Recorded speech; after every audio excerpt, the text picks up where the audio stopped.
Oke teman-teman, kali ini Bu Nisa akan ajak kalian masuk ke dalam pembelajaran sains aplikatif.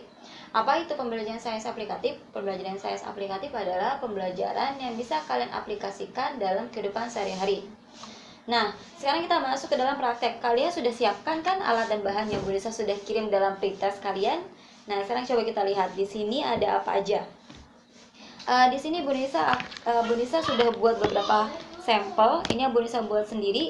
Ini yang pertama ada 2 sampel. Ini sampel kontrol ya. Kontrol itu ada 2. Ini sampel yang nanti kalian bisa lihat perbedaannya setelah kita uji dengan tusuk gigi. Oh ya, sebelumnya Bu Nisa mau tanya ke kalian, kalian sudah dalam tusuk gigi kalian kan?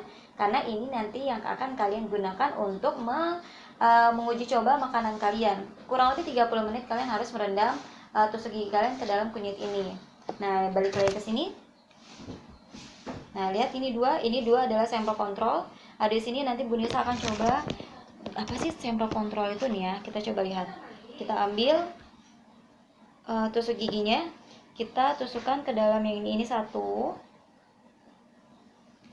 Yang ini juga satu. Oke. Ini ada 2 ya, 2 perbedaan. Ini sampel yang A, ini sampel yang B. Biar nanti kalian bisa tahu apa sih bedanya. Oke, kita lihat. Sudah ya.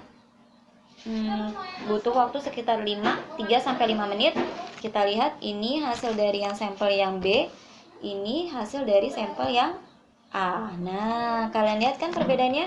Ini sampel yang B, ini sampel yang A. Nanti Bu Nisa akan jelaskan kenapa sih kok ini sampel yang B dia ada merah-merahnya sedangkan sampel yang A itu enggak.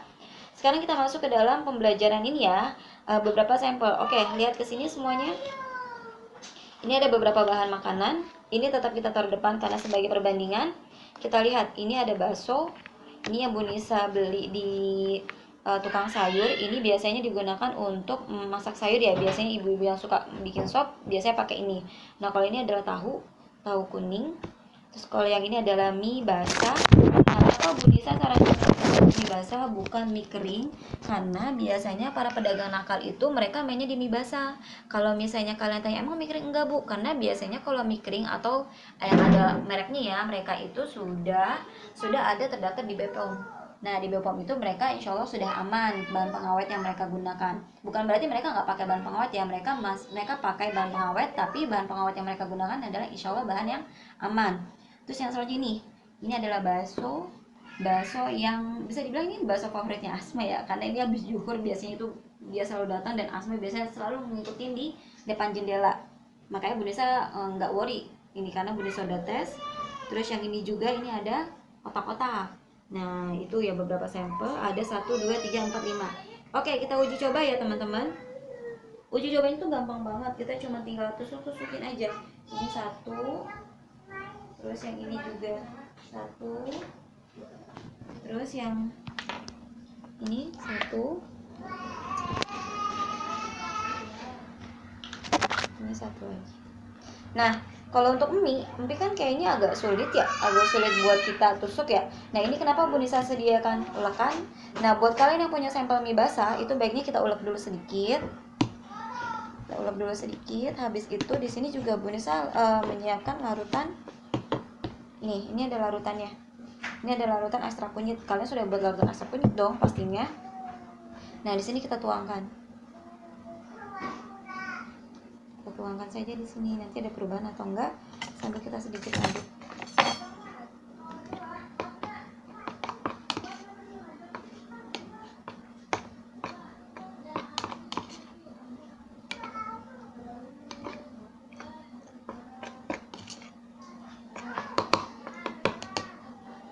Ternyata Bu Nisa kayaknya penasaran, coba tusuk sedikit. Mungkin dia bisa kali ya kita tusuk ya, karena buat harus benar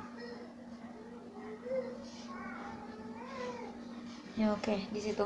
Nah, sekarang kita coba lepas satu-satu ya sampelnya kita itu.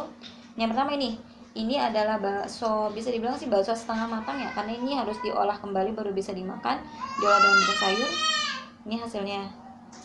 Nah, ini yang bakso, ini sama dengan sampel ini, kita dekat-dekatin aja. Nah, terus yang ini adalah tahu kuning. Kita lihat. Oke. Ini hasilnya. Nah, terus ini kita lihat lagi. Ini adalah otak-otak. Nah, ini lihat. Ini hasilnya. Nah, ini adalah bakso. Lihat juga hasilnya. Terus ini adalah mie. Kalian lihat nggak sih ini ada perubahan warna? Ada perubahan warna ya, dia warnanya jadi agak lebih pekat ya.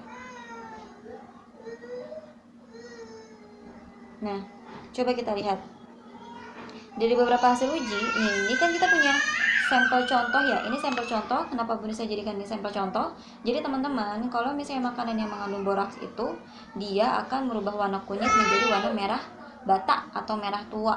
Nah, coba kita lihat. Nah, ternyata ini alhamdulillah beberapa bahan makanan yang Bunda saya gunakan hampir semuanya negatif. Kita lihat ini. Ini tahu. Negatif kan, dia nggak sama, dia samanya dengan sampel yang nggak Bunisa tambahin borak, karena ini Bunisa udah tambahin borak yang ini Bunisa tambahin borak sendiri, yang ini sampel yang nggak Bunisa tambahin borak.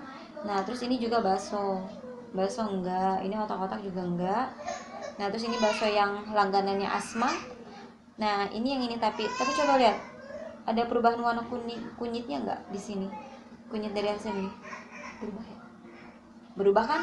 Nah, berarti dari sekian banyaknya sampel yang Bunisa punya, yang positif mengandung borak itu adalah mie ini. Gitu. Nah, jadi mie ini tuh untungnya Bunisa belum masak ya. Kalau Bunisa udah masak dan Bunisa udah kasih makan terutama ke Asma, itu yang kasihannya tuh ke Asma, karena ke anak-anak itu dia makanan yang mengandung banyak pengawet itu akan menyebabkan anak bisa menjadi hiperaktif. Nanti penjelasannya Bunisa kasih tahu. Nah, udah.